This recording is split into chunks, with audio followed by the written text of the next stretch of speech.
একটা বিষয় না বললে জুমার দিনের হক আদায় হবে না, এগুলো এই মিম্বার থেকে বলতে হবে। ইদানিং ফেসবুকের মধ্যে, অনলাইনের মধ্যে আমি দেখতেছি সালাফি জামাত এবং কওমি আকীদার যারা, তারা লিখালিখি করতেছে গত 15-16 বছর যাবত শেখ হাসিনা, আল্লাহি আল্লাহর কসম, এগুলা রাজনৈতিক কোনো আলোচনা না, এগুলা ঈমানি আলোচনা। তারা লিখতেছে বিগত সরকার নিকৃষ্ট একটা বিদআত চালু করেছে, এই বেদাত বন্ধ করতে হবে। এই বেদাতের দিনে রাষ্ট্রীয় সরকারি ছুটি ছিল, এটাও বাতিল করতে হবে। সেই বেদাত নাকি পবিত্র ঈদে মিলাদুন নবী। এবার আপনারা চিৎকার দিয়া, আওয়াজ দিয়া বলবেন, ঈদ মিলাদুন নবী কি ইবাদত নাকি বিদআত? সবাই জোরে বলতে হবে, ইবাদত নাকি বেদাত? আমরা নবীর মিলাদের পক্ষে ছিলাম, আছি, থাকবো। দুই হাত তুলে বলেন ঠিক কিনা? 2026 সালে যারা ঈদ মিলাদুন নবী মানতে চায় না, তারা নিঃসন্দেহে গোমরা, নবীর দুশমন, সাহাবীদের দুশমন, ওলি আল্লাহদের দুশমন, হক্কানি আলেম ওলামার দুশমন, নবীর হাদিসের দুশমন।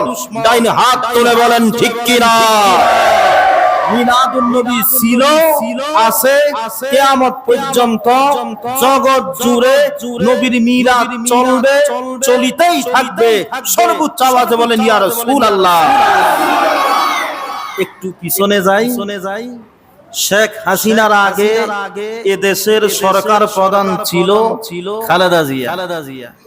তিনিও ঈদ মিলাদুন নবী পালন করেছেন, সরকারি ছুটি দিয়েছেন। তিনার আগে যিনি ক্ষমতায় ছিলেন হুসাইন মোহাম্মদ এরশাদ, তিনিও ঈদ মিলাদুন নবী পালন করেছেন। ইভেন তিনি ঈদ মিলাদুন নবীর অনেক অনুষ্ঠানে তিনি গিয়েছেন।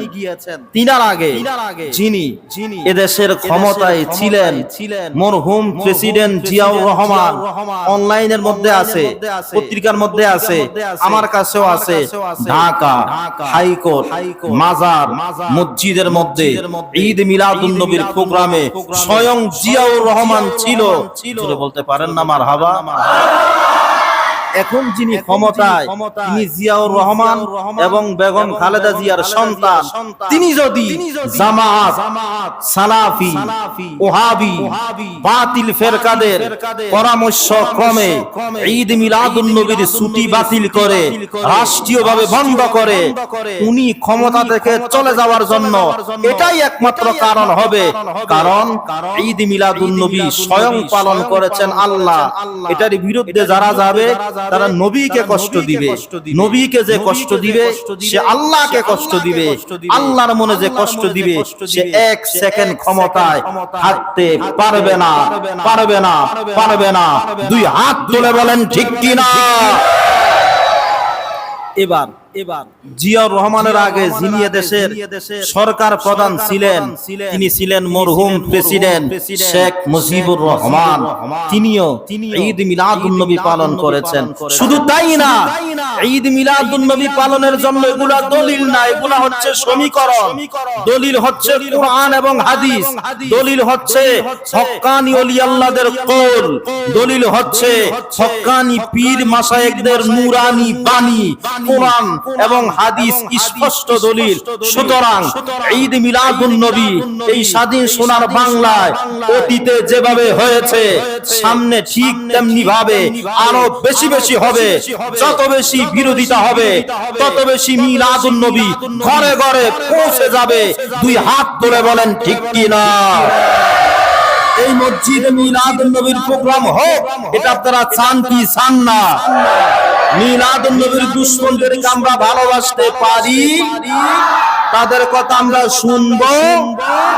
তারা এগুলাকে বেদাত বললে আমরা এইভাবে তাদেরকে বুড়া আঙ্গুল দেখিয়ে তাদের সামনে নবীর প্রেমের স্লোগান দিয়ে আমরা আমাদের ঈমানকে তাজা করে নবীর পিছনে পিছনে জান্নাতে চলে যাব। দুই হাত তুলে আরেকবার বলেন ঠিক কিনা? আপনারা প্রস্তুতি নেন, ঈদ মিলাদুন নবী পালন হবে, জশ্নে জুলুস হবে। সর্বোচ্চ আওয়াজে বলেন ইনশাআল্লাহ, আরো জোরে বলেন ইনশাআল্লাহ।